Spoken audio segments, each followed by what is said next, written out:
তো এইচএসসি 25-এর শিক্ষার্থীরা, আজকে তোমাদের জন্য একটা খুব সুন্দর শীট তৈরি করেছি। তোমরা সারা বছর বিভিন্ন জায়গায় পড়েছো, কিন্তু এই লাস্ট মুহূর্তে, পরীক্ষার আগের মুহূর্তে তুমি একটা সুন্দর গোছানো শীট চাচ্ছ, যে শীটটা পড়ে তুমি পরীক্ষার হলে যাবা।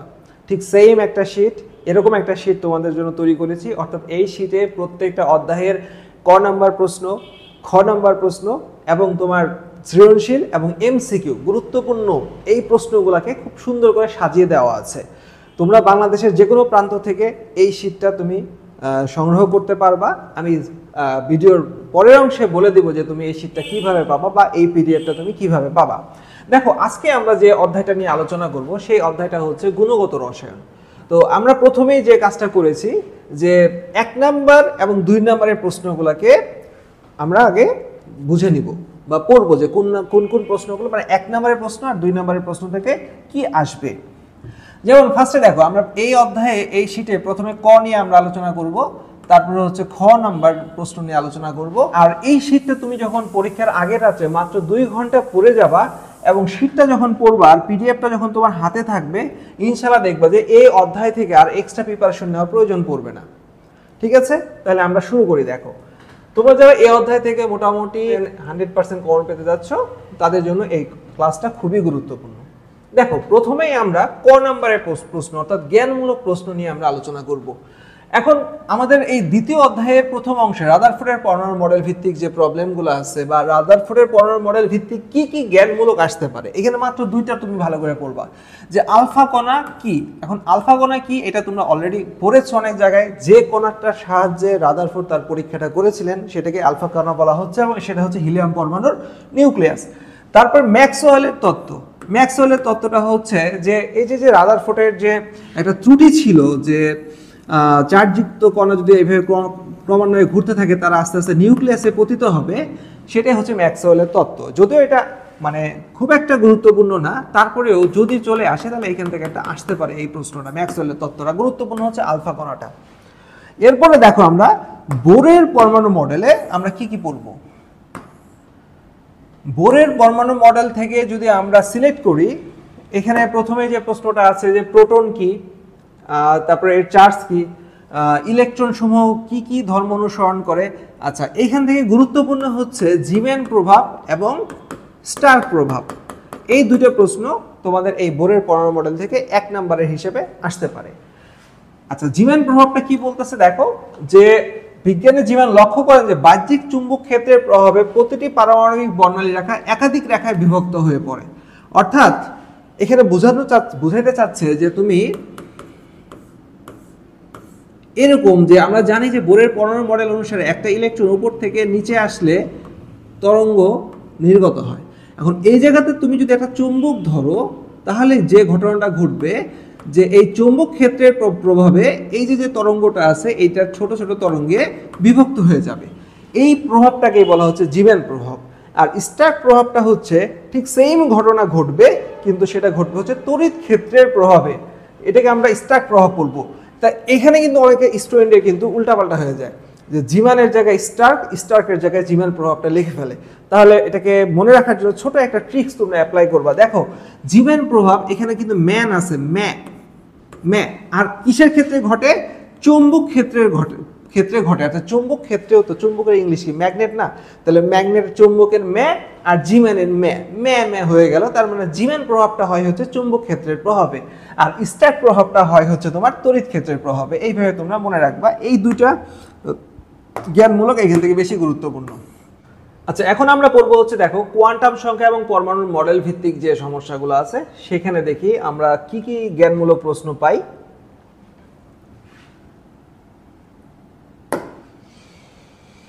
তো কোয়ান্টাম সংখ্যা, প্রথমে যে জ্ঞানমূলক প্রশ্নটা আছে কোয়ান্টাম সংখ্যা খুবই গুরুত্বপূর্ণ ভাই।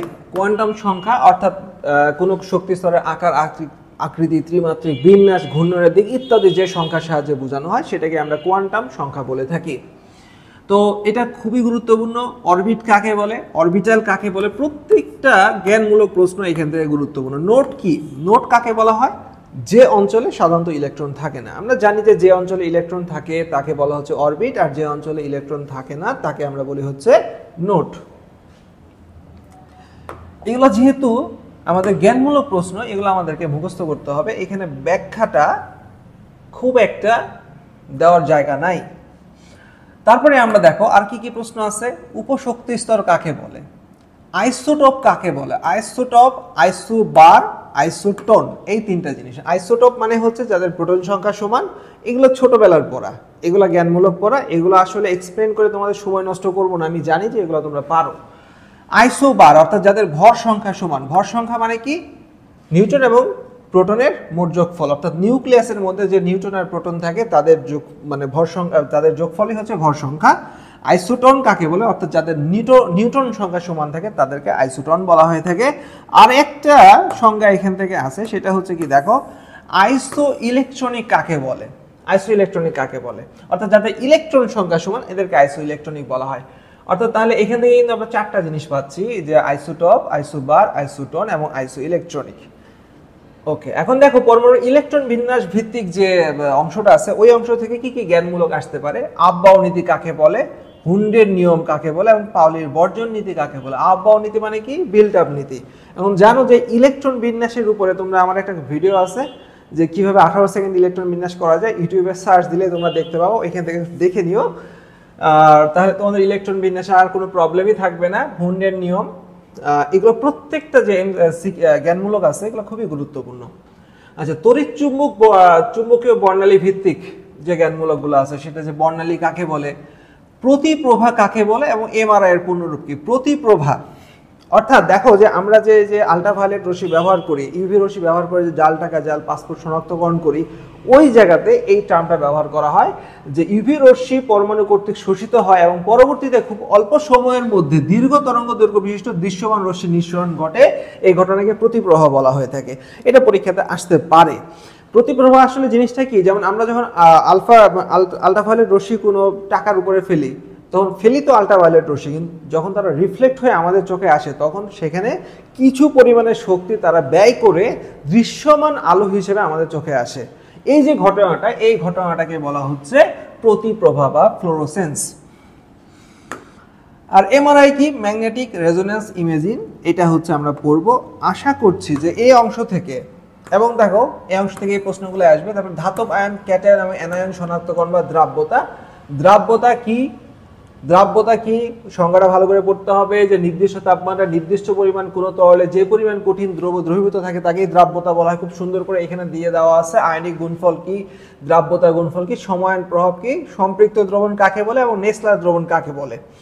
তো এই নেসলার দ্রবণ কাকে বলে, এটা হচ্ছে খুব সুন্দর করে পড়বে। এটা আসতে পারে কোশ্চেন যদি একটু কঠিন করে, এটা আসতে পারে। মানে মোটামুটি যেগুলো দেওয়া হয়েছে এখানে, যেগুলো জ্ঞানমূলক দেওয়া হয়েছে, প্রত্যেকটা জ্ঞানমূলক হচ্ছে গুরুত্বপূর্ণ। বাছাই করে যেগুলো পরীক্ষায় আসার মতন সেগুলো আসবে। অবশ্যই অবশ্যই এই যেগুলো দেওয়া আছে এগুলো তোমরা অবশ্যই পড়ে যাবা।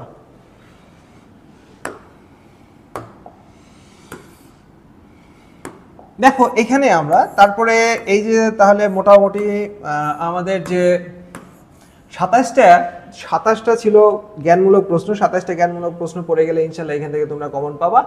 এরপরে আমরা আসি অনুধাবনমূলক প্রশ্ন এবং এর উত্তর। আমরা দেখি যে এই টপিকস ভিত্তিক, অর্থাৎ এই অধ্যায় থেকে কোন কোন গুরুত্বপূর্ণ অনুধাবনমূলক প্রশ্নগুলো আছে। যেহেতু এটা অনুধাবনমূলক প্রশ্ন, অতএব এখানে হালকা একটু ব্যাখ্যা প্রয়োজন আছে, আমাদের সেই ব্যাখ্যাটা দিতে হবে। তাহলে দেখো রাদারফোর্ডের পরমাণু মডেল থেকে আমরা কি আসছে, একটাই প্রশ্ন আমরা পড়বো যে রাদারফোর্ডের পরমাণু মডেলকে সৌর মডেল বলা হয় কেন। এটা কিন্তু তোমরা জুনিয়র লেভেল থেকে পড়ে আসছো যে রাদারফোর্ড তার মডেলকে সৌরজগতের সাথে তুলনা করছিলেন, এই জন্য তার মডেলকে সৌর মডেল বলা হয়। অর্থাৎ সূর্যকে কেন্দ্র করে যেমন গ্রহগুলা ঘুরে, রাদারফোর্ডও বলছিলেন যে নিউক্লিয়াসকে কেন্দ্র করে ইলেকট্রনগুলা ঘুরে। আচ্ছা, এখন আমরা দেখি যে বোরের পরমাণু মডেল থেকে কি কি অনুধাবনমূলক প্রশ্ন আসছে। প্রথম যে অনুধাবনমূলক প্রশ্ন, বোর পরমাণু মডেল দ্বারা কি অন্য কোনো পরমাণুর বর্ণালী ব্যাখ্যা করা সম্ভব? এটা কিন্তু একটা গুরুত্বপূর্ণ প্রশ্ন। এটা কিন্তু দেখা যাচ্ছে যে আসার সম্ভাবনা খুব বেশি, যে বোর পরমাণু মডেল দ্বারা কি অন্য কোনো পরমাণুর বর্ণালী ব্যাখ্যা করা সম্ভব কিনা। না, বোর পরমাণু মডেল দ্বারা যাদের একটা মাত্র ইলেকট্রন আছে তাদের বর্ণালী ব্যাখ্যা করা সম্ভব। অর্থাৎ কাদের কাদের বর্ণালী ব্যাখ্যা করা সম্ভব? হাইড্রোজেনের বর্ণালী ব্যাখ্যা করা সম্ভব, তারপরে ব্যাখ্যা করা সম্ভব হচ্ছে হিলিয়াম প্লাসের বর্ণালী, তারপরে ব্যাখ্যা করা সম্ভব হচ্ছে লিথিয়াম 2 প্লাসের বর্ণালী, তারপরে হচ্ছে বেরিলিয়াম 3 প্লাসের বর্ণালী ব্যাখ্যা করা সম্ভব। অর্থাৎ যদি পরমাণু হিসেবে বলি তাহলে পরমাণু হিসেবে শুধুমাত্র হাইড্রোজেন পরমাণুর বর্ণালী ব্যাখ্যা করা সম্ভব, আর আয়ন হিসেবে যদি বলি তাহলে helium plus, lithium 2 plus, beryllium 3 plus, অর্থাৎ যাদের একটা মাত্র ইলেকট্রন আছে তাদের বর্ণালী ব্যাখ্যা করা সম্ভব। এখানে হিলিয়ামের একটা ইলেকট্রন, লিথিয়াম 2 প্লাসের একটা ইলেকট্রন, বেরিলিয়াম 3 প্লাসেরও একটা ইলেকট্রন। এখন বলতে পারো যে ভাই তাহলে এরপর যে বোরন আছে, বোরন 4 প্লাসের কেন সম্ভব না? ভাই 3টার বেশি ইলেকট্রন বাইর করা সম্ভব না, ঠিক আছে, ন্যাচারাল ভাবে। তো কাজেই আমরা এই 3টা নিয়ে আলোচনা করি। দেখো এরপরের যে প্রশ্নটা আছে যে কার্বন 14 এবং অক্সিজেন 14 কেন একে অপরের আইসোটোন ব্যাখ্যা করো। এখন এই ধরনের প্রশ্ন আসলে কেন একে অপরের আইসোটোপ, কেন একে অপরের আইসোটোন, কেন একে অপরের আইসোবার, এই ধরনের যদি প্রশ্ন আসে তাহলে তোমাদের প্রথমে যে কাজটা করবা যে আইসোটোন কি বা আইসোবার কি, আইসোটোপ কি, এটা আগে বলবা বা এটা আগে লিখবা, তারপরে তুমি তার ব্যাখ্যা দিবা, যেহেতু এটা 2 মার্কসের একটা প্রশ্ন। এখানে দেখো যে আমরা জানি যে এই দুইটাই হচ্ছে নিউটন সংখ্যার সমান, অতএব এরা হচ্ছে একে অপরের আইসোটোন। আচ্ছা, এখন আমরা কোয়ান্টাম সংখ্যা এবং পরমাণু মডেল প্লাস ইলেকট্রন ভিত্তিক যে অংশটা আছে এই অংশের উপর থেকে কি কি অনুধাবনমূলক প্রশ্ন আসছে সেটা একটু দেখব। এই 4 নম্বর প্রশ্ন, চুম্বকীয় কোয়ান্টাম সংখ্যার মান সহকারী কোয়ান্টাম সংখ্যার উপর নির্ভরশীল কেন? আমরা জানি যে চুম্বকীয় কোয়ান্টাম সংখ্যাকে m দ্বারা প্রকাশ করা হয় আর সহকারী কোয়ান্টাম সংখ্যাকে l দ্বারা প্রকাশ করা হয়, অর্থাৎ m এর মান -l হতে 0 সহ +l পর্যন্ত। তাহলে দেখো l এর মান যদি 0 হয় m এর মান হবে 0, l এর মান 1 হলে -1 0 +1, l এর মান 2 হলে -2 -1 0 1 2। তার মানে কি বুঝতেছো যে l এর মান না হলে তো m এর মান বাইর করা যাচ্ছে না, তাহলে m এর মানটা কিন্তু l এর মানের উপরে নির্ভরশীল। আর আরেকটা প্রশ্ন দেখো, এরপরের যে প্রশ্নটা আসছে এটা খুবই গুরুত্বপূর্ণ, এটা খুবই গুরুত্বপূর্ণ। এই ধরনের প্রশ্নগুলো প্রায়ই আসবে যে 2d ও 3f অরবিটাল গুলো সম্ভব কিনা। তাহলে 2d এবং 3f, তার মানে n এর মান যদি 2 হয় তাহলে l এর মান কি হয়? l এর মান হয় 0 এবং 1, আর l ইকুয়াল টু যদি 0 হয় তাহলে সেটাকে আমরা বলতেছি s, আর l ইকুয়াল টু যদি 1 হয় সেটাকে আমরা বলতেছি p উপশক্তি স্তর। তার মানে 2 নম্বর শক্তি স্তরে s আছে আর p আছে, d নাই। তো ঠিক এইভাবে 3 নম্বর ক্ষেত্রেও 3f, 3 নম্বর শক্তি স্তরে s আছে, p আছে, d আছে, f নাই। তার মানে তুমি এখানে সুন্দর করে ব্যাখ্যা দেওয়া আছে, এই ব্যাখ্যাটা তোমরা এখান থেকে পড়ে নিবা। খুবই গুরুত্বপূর্ণ প্রশ্ন, এই টাইপের প্রশ্নগুলো এখান থেকে আসবে। তারপরটা দেখো 6 নম্বর প্রশ্ন, কে পটাশিয়াম এর 19তম ইলেকট্রনটি 3d তে না গিয়ে 4s এ কেন যায়? এটা কিন্তু ভাই আসলে ছোটবেলার প্রশ্ন, অর্থাৎ তোমরা এগুলো 9 10 পড়ে আসছো, তারপরে ইন্টারে এগুলো আসে। দেখো এরপরের যে প্রশ্নটা আছে সেই প্রশ্নটা কি, যে 7 নম্বর প্রশ্ন, 3d 4p এবং 5s এই অরবিটাল তিনটির মধ্যে কোনটিতে ইলেকট্রন আগে প্রবেশ করবে এবং কেন করবে? মানে আমরা জানি যে আফবাও নীতি অনুসারে n প্লাস l এর মান যার কম ইলেকট্রন আগে সেখানে প্রবেশ করে, যদি n প্লাস l এর মান সমান হয় তাহলে ইলেকট্রন n এর মান যার কম সেই জায়গাতে আগে প্রবেশ করবে।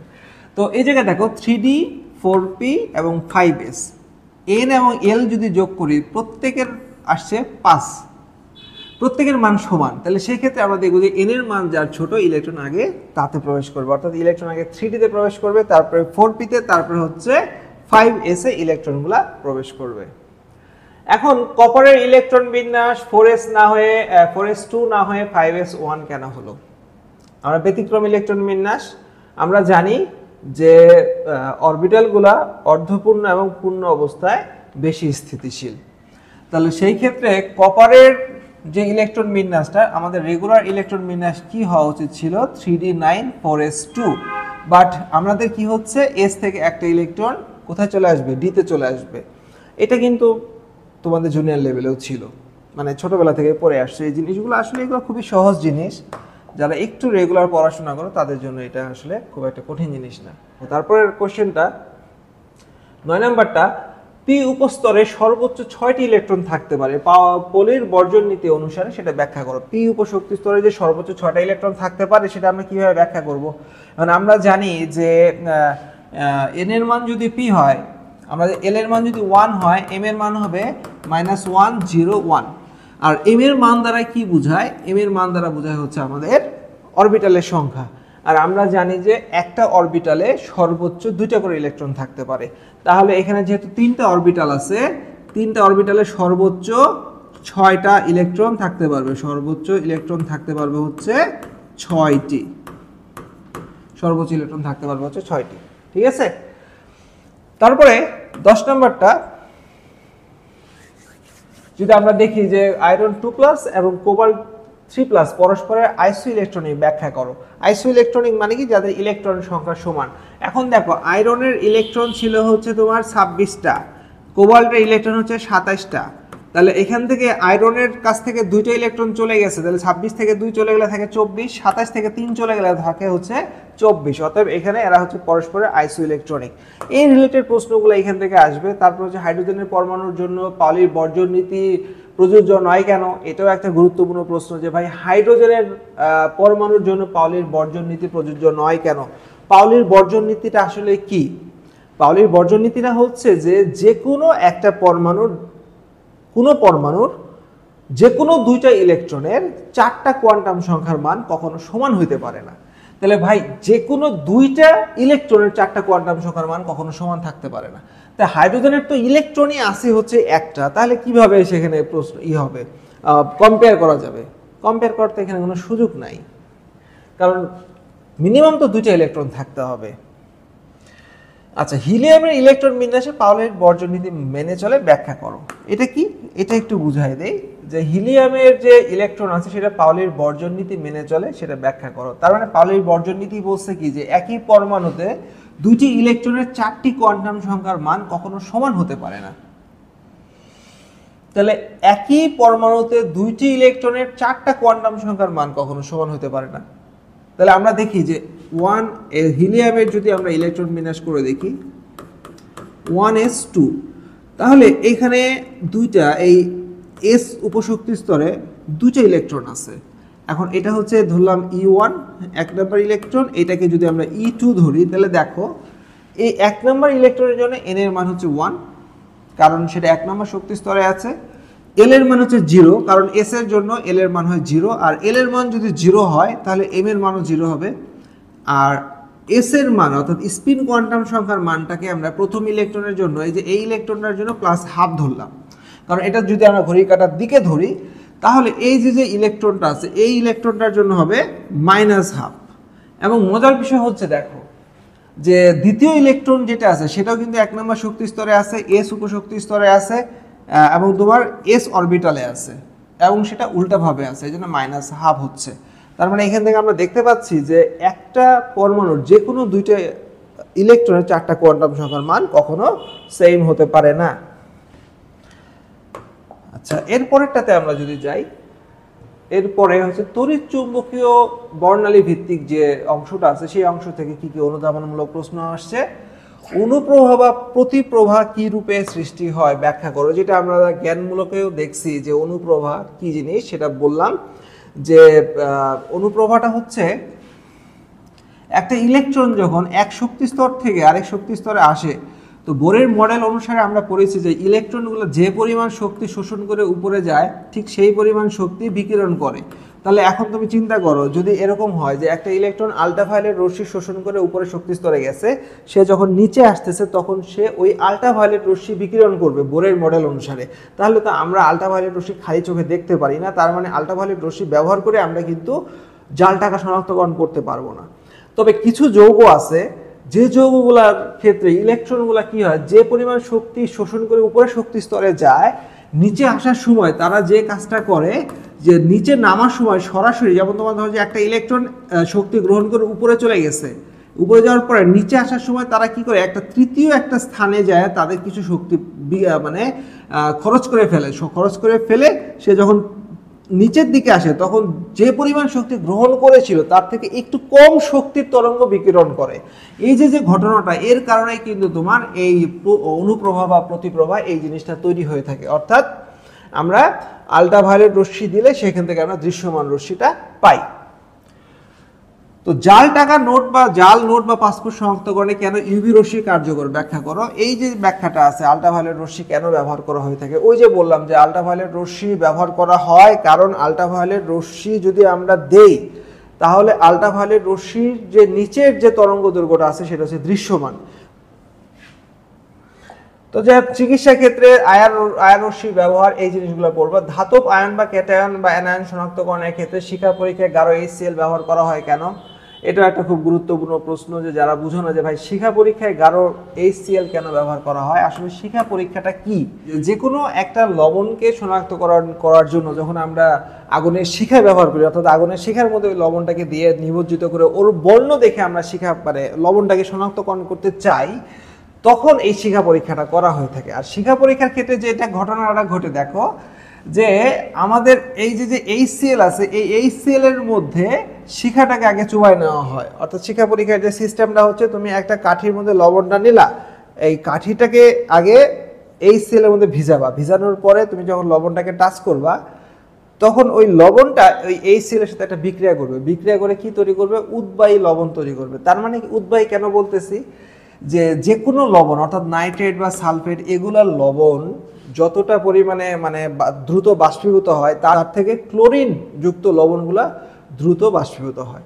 এখন ক্লোরিন যুক্ত লবণ কোনটা? যেমন তোমার ধরো যে এখানে MX দেওয়া হচ্ছে, M হচ্ছে কি ধাতু। এখন এখানে ধরো যে পটাশিয়াম, M এর বদলে আমরা লিখলাম পটাশিয়াম, আর X এর বদলে দেখো নাইট্রেট সালফেট এটা দেওয়া আছে, তাহলে এখানে আমরা লিখবো পটাশিয়াম নাইট্রেট মাইনাস। আচ্ছা, পটাশিয়াম নাইট্রেট, তাহলে এই যে পটাশিয়াম নাইট্রেটটা, এটার সাথে যদি আমরা HCl বিক্রিয়া করি, তাহলে এখান থেকে পটাশিয়াম ক্লোরাইড তৈরি হবে, প্লাস তোমার HNO3 তৈরি হবে। তার মানে এখান থেকে দেখতে পাচ্ছ যে এই যে ছিল হচ্ছে পটাশিয়াম নাইট্রেট, নাইট্রেটের লবণ হয়ে গেল হচ্ছে ক্লোরাইডের লবণ, ক্লোরিনের লবণ। আর ক্লোরিনের লবণগুলো হচ্ছে বেশি উদ্বায়ী প্রকৃতি, অর্থাৎ তাপ দিলে তারা দ্রুত বাষ্পীভূত হয়ে যায়। এইটার কারণেই শিখা পরীক্ষায় গাঢ় HCl ব্যবহার করা হয়। আর 2 নম্বর যে তারপরে যে প্রশ্নটা আছে, যে শিখা পরীক্ষায় জারণ শিখা ব্যবহার করা হয় কেন? শিখা পরীক্ষায় জারণ শিখা ব্যবহার করার কারণটা হচ্ছে যে জারণ শিখাটা হচ্ছে এমন একটা শিখা, যে শিখাতে জ্বালানির 100% দহন ঘটে। অর্থাৎ তুমি একটা জ্বালানি পুরাবা, সেই জ্বালানি পুরালে সেখানে জ্বালানিটার পরিপূর্ণ দহন ঘটবে। পরিপূর্ণ দহন হওয়ার কারণে ওই জ্বালানিতে কোনো ধরনের কার্বন কণা থাকবে না, এবং ওই শিখার মধ্যে কেউ যদি কোনো জিনিস গরম করে বা উত্তপ্ত করে, তাহলে ওই জায়গাতে কোনো ধরনের কালি হবে না, প্লাস তাপটাও অনেক ভালো পাওয়া যাবে। এই জন্য শিখা পরীক্ষা সবসময় জারণ শিখাতে করতে হয়। এই জিনিসগুলা যারা এখন পড়োনি, তারা সুন্দর করে এখান থেকে বর্ণনাগুলো মিলিয়ে মিলিয়ে তোমরা পিডিএফটা সুন্দর করে পড়ে নিবা। পরের কোশ্চেনটা, পরের প্রশ্ন, শিখা পরীক্ষায় ম্যাগনেসিয়াম ও বেরিলিয়াম বর্ণ দেখায় না কেন? এখন বর্ণ দেখানোর জন্য ওইখান থেকে তরঙ্গ নির্গত হতে হবে। এখন বেরিলিয়াম এবং ম্যাগনেসিয়ামের আকার এত ছোট এবং এদের ইলেকট্রন কাঠামোটা এত সুস্থিত, যেমন 1s2 2s2। ম্যাগনেসিয়ামের ক্ষেত্রে কি হচ্ছে? 1s2 2s2 2p6 3s2। দেখো একবারে প্রত্যেকটা উপশক্তি স্তর পরিপূর্ণ এবং একদম পরিপূর্ণ অবস্থায় তারা বেশি স্থিতিশীল। এই কারণে কি হয় জানো, ম্যাগনেসিয়ামকে যখন তাপ দেওয়া হয় বা বেরিলিয়ামকে যখন শিখা দিয়ে তাপ দেওয়া হয়, তখন ওই ইলেকট্রনটা অর্থাৎ তার কক্ষপথ ইলেকট্রনটা, ধরো যে এই যে ইলেকট্রনগুলো থাকে, ধরো যে এখানে একটা ইলেকট্রন আছে, এই ইলেকট্রনটা যখন লাফ দিয়ে উপরে যাবে, উপর থেকে যখন আবার নিচে আসবে, তখন তো সে বর্ণটা দিবে। কিন্তু এর নিউক্লিয়াস এই ইলেকট্রনকে এত জোরে আকর্ষণ করে রাখে, এদের আকার ছোট হওয়ার কারণে, যে শিখা থেকে যে শক্তিটা পায় ওই ইলেকট্রন, ওই শক্তি দিয়ে সে লাফ দিয়ে উপরেও যেতে পারে না, যার কারণে ওই ইলেকট্রনের লাফালাফিটা আর হয় না, এবং ওইখান থেকে তোমার বর্ণও নির্গত হয় না। এই কারণে আমরা বলতে পারি যে শিখা পরীক্ষায় ম্যাগনেসিয়াম এবং বেরিলিয়াম বর্ণ দেয় না, কারণ এই ইলেকট্রনের লাফালাফিটাই তো হয় না। আর লাফালাফি না হওয়ার পিছনে কারণ হচ্ছে আকার ছোট, নিউক্লিয়াস থেকে খুব ইলেকট্রন কাছে থাকে, এই জন্য ওই ইলেকট্রনরা লাফ দিয়ে উপরে যেতে পারে না, এই জন্য তারা বর্ণও দিতে পারে না। বুঝে গেছে? এরপরে দেখো পরের কোশ্চেনটা, 19 নম্বর কোশ্চেন। এটা হচ্ছে দ্রাব্যতা ও দ্রাব্যতার গুণফল থেকে আসা গুরুত্বপূর্ণ যে প্রশ্নগুলো, যেগুলো তোমার আসবেই, আসার মতন একটা প্রশ্ন। সেটা হচ্ছে কি, গ্লোবাল লবণের দ্রাব্যতার উপর তাপমাত্রা বৃদ্ধির প্রভাব ব্যাখ্যা করো। নর্মাল অবস্থায় আমরা জানি যে তাপ দিলে দ্রাব্যতা বাড়ে। যে কোনো দ্রবণের ক্ষেত্রে তুমি যদি তাপ দাও, তাহলে সেখানে দেখা যাচ্ছে ওই দ্রবণের মধ্যে দ্রাব্যতা বাড়বে। কিন্তু গ্লোবাল লবণের ক্ষেত্রে এখানে একটা ব্যতিক্রম দেখা যায়, আর এই ব্যতিক্রম দেখা যাওয়ার কারণেই কিন্তু এটা তোমার পরীক্ষাতে আসবে। কারণ আমরা জানি যে কেমিস্ট্রি মানেই হচ্ছে ব্যতিক্রম, কেমিস্ট্রিতে যেগুলো ব্যতিক্রম ওই জিনিসগুলো বারবারই আসে, বেশি বেশি করে আসে, কারণ এই জন্য ওগুলোর উপর বেশি ফোকাস দিতে হবে তোমাকে। এখন গ্লোবাল লবণের ক্ষেত্রে যেটা হয় যে দ্রাব্যতা সাধারণ তাপমাত্রা বৃদ্ধির সাথে সাথে দ্রাবকের দ্রাব্যতা বৃদ্ধি পায় আমরা জানি, এবং এই যে গ্লোবাল লবণটা আছে সোডিয়াম সালফেট 10 অণু পানি, এই ক্ষেত্রে তাপমাত্রা বৃদ্ধির সাথে সাথে প্রাথমিক অবস্থায় একটু দ্রাব্যতা বাড়ে। কিন্তু এখানে গুরুত্বপূর্ণ বিষয় হচ্ছে তাপমাত্রা যখনই 32.4 ডিগ্রি সেলসিয়াসের উপরে চলে যায় তখন এই সোডিয়াম সালফেটের ক্ষেত্রে যে ঘটনা ঘটে, দেখো সোডিয়াম সালফেটের সাথে কিন্তু 10 অণু পানি ছিল, এই যখনই তাপমাত্রা 32.4 ডিগ্রি সেলসিয়াস হয়ে যায় তখন কিন্তু এই 10 অণু পানি এই সোডিয়াম সালফেটের ভিতর থেকে বের হয়ে যায়। আর এই যে 10 অণু পানি, এই পানিকে বলা হচ্ছে ক্যালাস পানি। এটা হচ্ছে কি একটা আয়নিক যৌগের ক্যালাসের ফাঁকে ফাঁকে এই পানিগুলো থাকে। তো যখনই তাপমাত্রা 32.4 ডিগ্রির ক্ষেত্রে হয়ে যায় আর কি এই লবণের ক্ষেত্রে, তখন ওই পানিটা ওই লবণের ভিতর থেকে বের হয়ে যায়। বের হয়ে যাওয়ার কারণে লবণটা সলিড হয়ে যায়, আর সলিড হয়ে যাওয়ার কারণে সে লবণটা অধক্ষিপ্ত হয়, অর্থাৎ দ্রাব্যতাটা হ্রাস পায়। ঠিক আছে, এই প্রশ্নটা কিন্তু আমাদের হাজারি স্যারের বইতে আছে এবং এখান থেকে তোমার এই প্রশ্নটা আসার সম্ভাবনা অনেক বেশি। 25 ডিগ্রি সেলসিয়াস তাপমাত্রায় 20 নম্বর প্রশ্নটা দেখো একটু ভালো করে খেয়াল করে, যে 25 ডিগ্রি সেলসিয়াস তাপমাত্রায় সোডিয়াম ক্লোরাইডের দ্রাব্যতা 36 বলতে কি বোঝায়। তার মানে হচ্ছে যে 25 ডিগ্রি সেলসিয়াস তাপমাত্রায় 100 গ্রাম পানিকে সম্পৃক্ত দ্রবণে পরিণত করতে 36 গ্রাম লবণ লাগবে। অর্থাৎ যে এই ধরনের প্রশ্নটা এখানে এরকম প্রশ্ন আসছে, এই প্রশ্নটা চেঞ্জ করে মান চেঞ্জ করে দিতে পারে। এখানে তোমার বলতে পারে যে তোমার 30 ডিগ্রি সেলসিয়াস তাপমাত্রায় চিনির দ্রাব্যতা 36 বলতে কি বোঝায়, এরকম যে কোনো তোমার দ্রব্য দিয়ে এটা আসতে পারে। এখানে উত্তর কিন্তু একই হবে, যে 100 গ্রাম দ্রাবককে অর্থাৎ 100 গ্রাম পানিকে সম্পৃক্ত করতে ওই পরিমাণ বস্তু লাগবে। অর্থাৎ যে যেখানে যে কোনো বস্তুর কথা বলতে পারে, যে কোনো লবণের কথা বলতে পারে, তুমি বলবো যে 100 গ্রাম পানিকে বা 100 গ্রাম দ্রাবককে সম্পৃক্ত করতে ওই পরিমাণ দ্রব্য লাগে। এখন দ্রব্যর পরিমাণ বা দ্রব্যর নাম যেটাই দেওয়া থাক, তুমি সেটা এখানে শুধু নাম আর পরিমাণটা চেঞ্জ করে দিবা। এখন 21 নম্বরটা দেখো, 21 নম্বর প্রশ্ন কি বলছে, যে 25 ডিগ্রি সেলসিয়াস এ MOH3 এর দ্রাব্যতার গুণফল 2.5 × 10⁻39 বলতে কি বোঝায়, ব্যাখ্যা করো। এটাও কিন্তু বেশ কয়েকবার আসছে। এইখানে দেখো যে এই টাইপের কোশ্চেন কিন্তু আসবে। আমি এখানে শুধুমাত্র একটা কোশ্চেন দিয়েছি, তুমি এই কোশ্চেনটা যদি ভালো করে বুঝো, এই টাইপের যে কোনো প্রশ্ন আসলে তুমি সেখান থেকে অ্যান্সার করতে পারবা। তাহলে এই টাইপের প্রশ্ন কি কি আসতে পারে, যেমন এখানে MOH3 দেওয়া আছে, তারপরে তোমার এখানে MOH3 না দিয়ে তোমার বেরিয়াম সালফেট দিতে পারে, মানে যে কোনো লবণ বা যে কোনো যৌগ এখানে দিতে পারে। একই টাইপের উত্তর হবে, তোমাকে যদি এই বেসিকটা তুমি বুঝো তাহলে এখান থেকে একই টাইপের অ্যান্সার তুমি করতে পারবা। তো এখানে দেখো দ্রাব্যতার গুণফল বলতে আমরা আসলে কি বুঝি, দ্রাব্যতার গুণফল বলতে কি বোঝায়, যে এই যে যৌগটা দেওয়া থাকবে সেই যৌগটা ভেঙে, যেমন এখানে আমি যৌগটা ভাঙার নিয়মটা তোমাকে বলে দেই, যে MOH3 M কিন্তু এখানে একটা প্রতীকী সংকেত, M দ্বারা এখানে কোনো ধাতুকে বোঝানো হয়েছে, আর যার যোজনী হচ্ছে 3। এখন এই যৌগটাকে তুমি কিভাবে ভাঙবা, কিভাবে আয়নে পরিণত করবা, এই আয়নে পরিণত করা কিন্তু খুবই সহজ। এই যে প্রথমে যে যৌগটা থাকবে, প্রথমে যে পরমাণুটা থাকবে, তুমি সেটাকে আগে লিখবা। M যেহেতু প্রথমে আছে এই যৌগের, সেটা তুমি আগে লিখলা। কারণ আমাদের পর্যায় সারণীতে সাধারণত যেগুলো পজিটিভ ধাতু, তারা যেহেতু পর্যায় সারণীর শুরুতে থাকে, এই জন্য যে কোনো যৌগ লেখার সময় ওই ধাতুটাকে বা পজিটিভ জিনিসগুলোকে প্রথমে লিখতে হয়। এই জন্য যে পদ প্রথমে থাকে একটা যৌগের, তাকে ভাঙার সময় আগে প্রথমে লিখতে হবে। আর OH- এটা পরে আছে। এখন এখানে কয়টা OH- আছে, 3টা। যেমন OH3 আছে 3টা, তাহলে তুমি 3OH লিখলাম। এইবার তুমি আয়ন তৈরি করবা। কিভাবে আয়ন তৈরি করবা, প্রথমটা যেটা থাকবে সেটা হচ্ছে পজিটিভ আয়ন, পরেরটা থাকবে হচ্ছে নেগেটিভ আয়ন। এবং আয়নের সংখ্যাটা তুমি কিভাবে লিখবা, একটা আয়নের সংখ্যা অর্থাৎ নেগেটিভ আয়নের সংখ্যা পজিটিভ আয়নের চার্জ, পজিটিভ আয়নের সংখ্যা নেগেটিভ আয়নের চার্জ। ভালো করে দেখো এখানে যে এই জায়গাতে পজিটিভ আয়নের নেগেটিভ আয়নের সংখ্যা আছে 3, অতএব এটা হবে পজিটিভ আয়নের চার্জ। আবার পজিটিভ আয়নের সংখ্যা আছে কত, 1, অতএব এটা হবে নেগেটিভ আয়নের চার্জ। এখন 1 তো আর দেওয়ার প্রয়োজন নাই, বিষয়টা কিন্তু খুবই সহজ একটা বিষয়। পজিটিভকে আগে লিখবা, নেগেটিভকে পরে লিখবা, তারপরে যে কয়টা আছে সেই সংখ্যাগুলো লিখবা। যেমন এখানে M ছিল 1টা, OH ছিল 3টা, অর্থাৎ 3টা OH লিখলা। এখন এই একটা পজিটিভ আয়নের সংখ্যা নেগেটিভ আয়নের চার্জ, নেগেটিভ আয়নের সংখ্যা পজিটিভ আয়নের চার্জ, এইভাবে মনে রাখলে কিন্তু তুমি এই যৌগটা ভাঙতে পারবা। এইবার দেখো যে তাহলে দ্রাব্যতার গুণফল বলতে কি বোঝাচ্ছে? দ্রাব্যতার গুণফল বলতে বোঝাচ্ছে যে এই যে আয়নগুলো তৈরি হবে একটা সম্পৃক্ত দ্রবণে, সেই আয়নগুলার ঘনমাত্রার গুণফলকে আমরা তার দ্রাব্যতার গুণফল বলি, অর্থাৎ ASP বলি।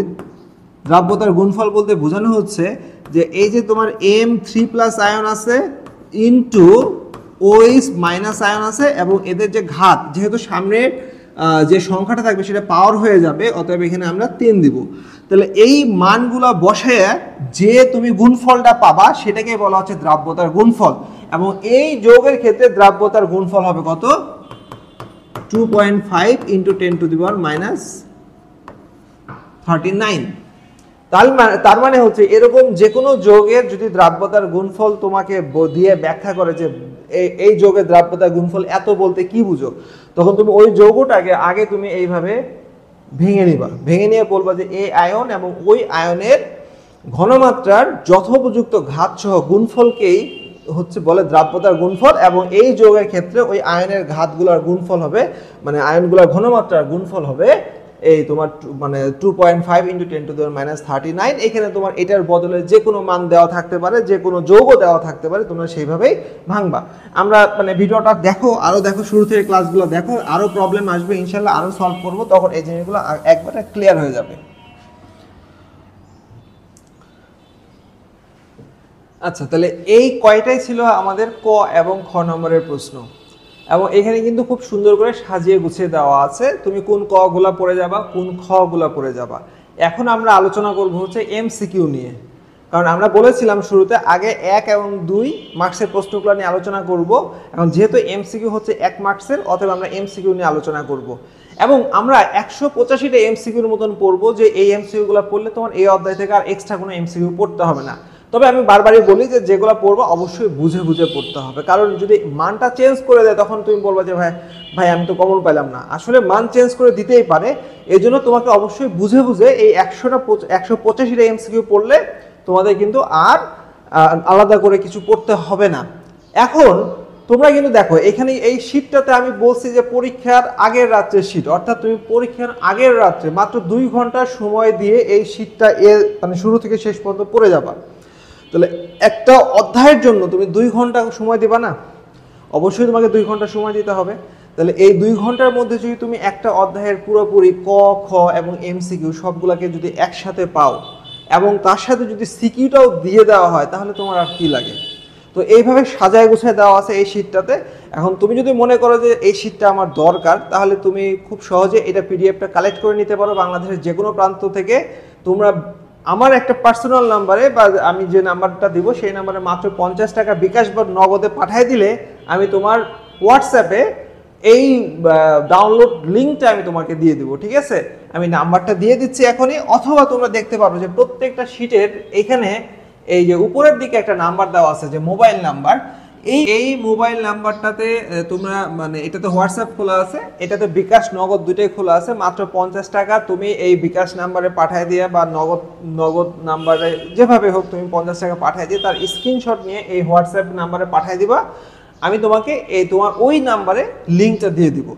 বলছি না যে তোমাকে এই PDFটা নিতেই হবে, কিন্তু এখানে একটা সাজানো গোছানো আছে, তুমি যে কনসেপ্টগুলো আছে সেটা তুমি বাইরের যে কোনো বই থেকে পড়তে পারো। যদি তোমার মনে হয় যে না পরীক্ষার আগের রাতে আমার একটা সুন্দর সাজানো গোছানো শীট, যে শীটটা পড়লে আমি ধরো যে আমি 100% কমন পাবো একটা এই দ্বিতীয় অধ্যায় থেকে, তো সেই ক্ষেত্রে যারা এটা মনে করবা সহজ করে দেওয়া আছে এই জায়গাতে, তুমি সেই ক্ষেত্রে এই শীটটা তুমি কালেক্ট করতে পারো। আর আদারওয়াইজ তুমি এই কনসেপ্টগুলো তুমি নিজে বুঝে নিয়ে তুমি নিজের মতন করে পড়তে পারো, এটা তোমার ইচ্ছা।